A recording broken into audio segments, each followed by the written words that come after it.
राधे राधे, जय श्री कृष्णा। मैं सीमा सिंह आप सभी धर्म प्रेमियों को सादर प्रणाम करती हूँ। आज मैं आपको कार्तिक मास के महात्म्य के 9वें दिन की व्रत कथा सुनाने जा रही हूँ। अगर आप कार्तिक स्नान करते हैं, व्रत करते हैं, तो रोज आपको एक अध्याय जरूर सुनना चाहिए। इससे आपको स्नान और व्रत के साथ में महात्म्य सुनने का पूरा फल मिलेगा।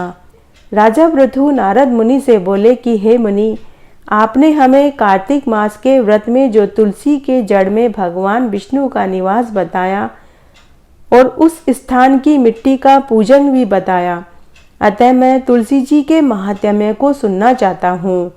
तुलसी जी कहाँ और कैसे उत्पन्न हुई, आप हमें यह बताने का कष्ट करें, मेरी सुनने की बहुत इच्छा है। तब नारद मुनि ने राजा पृथु से कहा कि हे राजन, आज मैं आपको तुलसी जी की महत्ता सुनाता हूँ, आप ध्यान से सुनिए।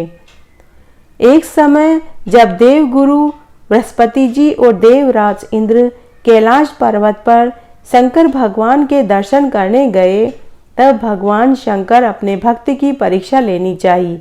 तब उन्होंने जटाधारी दिगंबर ने उनके मार्ग में अवरोध डाला।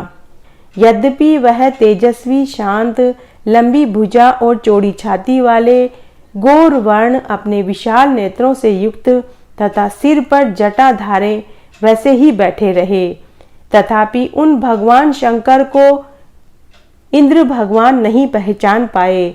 और इंद्र ने उनसे पूछा कि तुम कौन हो और तुम्हारा क्या नाम है, और हमें बताओ कि भगवान शंकर कैलाश पर हैं या कहीं गए हुए हैं।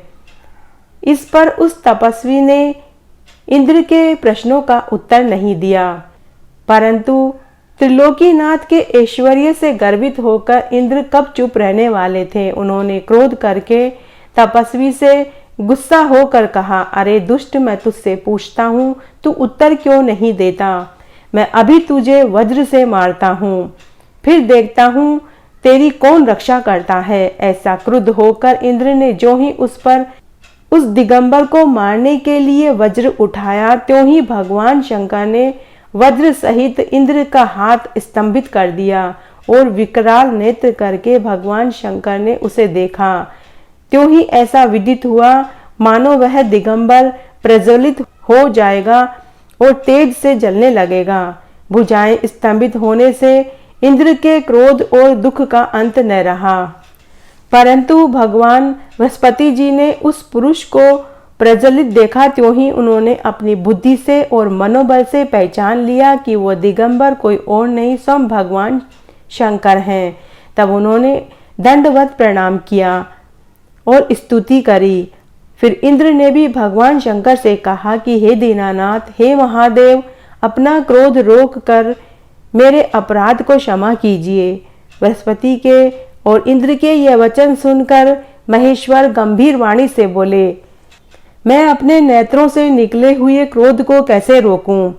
तब बृहस्पति जी ने कहा कि भगवान, भक्तों पर दया करनी चाहिए। आप अपना भक्त वत्सल नाम सार्थक कीजिए।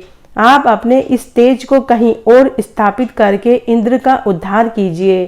तब भगवान शंकर ने गुरु बृहस्पति से कहा कि मैं तुम्हारी स्तुति से प्रसन्न हूँ, जो तुमने इंद्र को जीवन दान दिलवाया है। मैं विश्वास करता हूँ कि मेरे नेत्रों की अग्नि अब इंद्र को पीड़ित न कर पाएगी।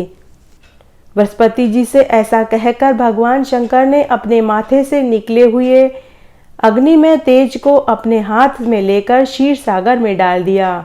फिर लीलाधारी भगवान अंतर्ध्यान हो गए। इस प्रकार जिनको जानने की इच्छा थी उसे जानकर इंद्र और भगवान बृहस्पति अपने अपने लोक को चले गए। इस तरह आज मैंने आपको कार्तिक मास के महात्म्य का 9वां अध्याय सुनाया। आशा करती हूँ आपको यह जरूर पसंद आएगा। मेरे साथ बने रहने के लिए आपका धन्यवाद। आगे की कथा कहानी के लिए भी आप इसी तरह मेरे साथ बने रहें। धन्यवाद।